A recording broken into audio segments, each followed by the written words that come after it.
Today, we're going to talk about a very common pitfall that many growing businesses face, overtrading. And I'm briefly going to share some ideas on how you can avoid this in your own business. Now, if you haven't watched any of my videos before, I'm James Murray and I'm a trusted finance broker based in Stamford, Lincolnshire. I've got years of experience in helping UK businesses with their growth plans, and the purpose of these videos is to share my knowledge in hope that you might one day want to use my services. So, what is overtrading? Simply put, overtrading happens when a business takes on more sales than it can handle with its current resources. This might sound like a good problem to have, but it can actually lead to some serious financial trouble. Let me give you an example to illustrate this.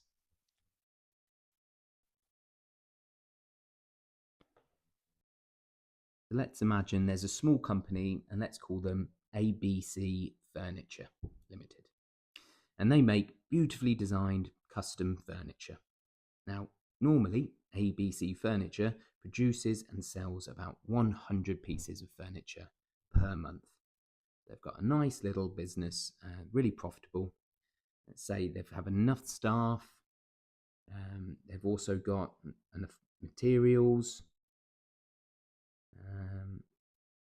cash flow, and their overall infrastructure is designed to efficiently handle this comfortably. So all of these elements are streamlined to maintain their current workload.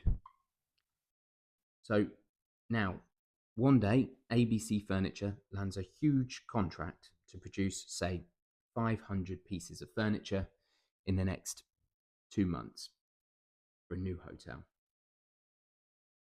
Exciting, right?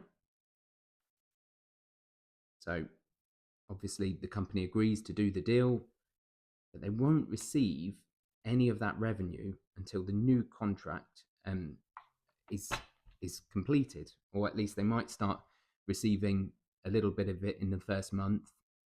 But realistically, it probably won't be 3 months, maybe more, until they receive the full payment from the completed job. And that's all settled. And the biggest problem, they don't have enough cash on hand to buy extra wood, let's say pay the overtime wages and cover the increased transportation costs needed to meet this big order. So to meet the demand, ABC Furniture might delay other payments, buy materials on credit and hire more staff or pay overtime.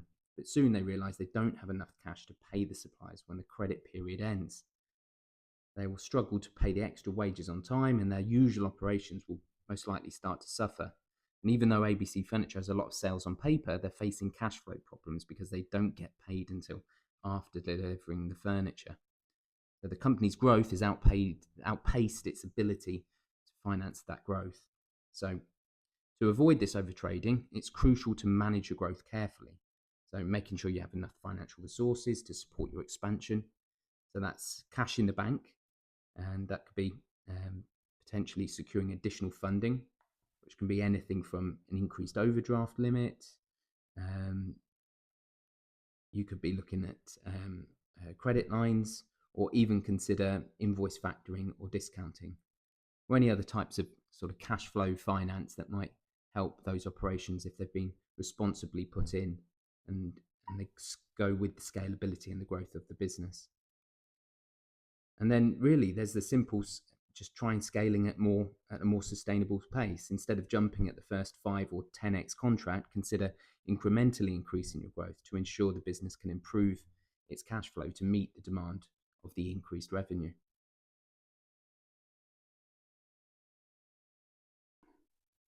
So there you have it. I hope this has helped explain overtrading and will help you prepare your business.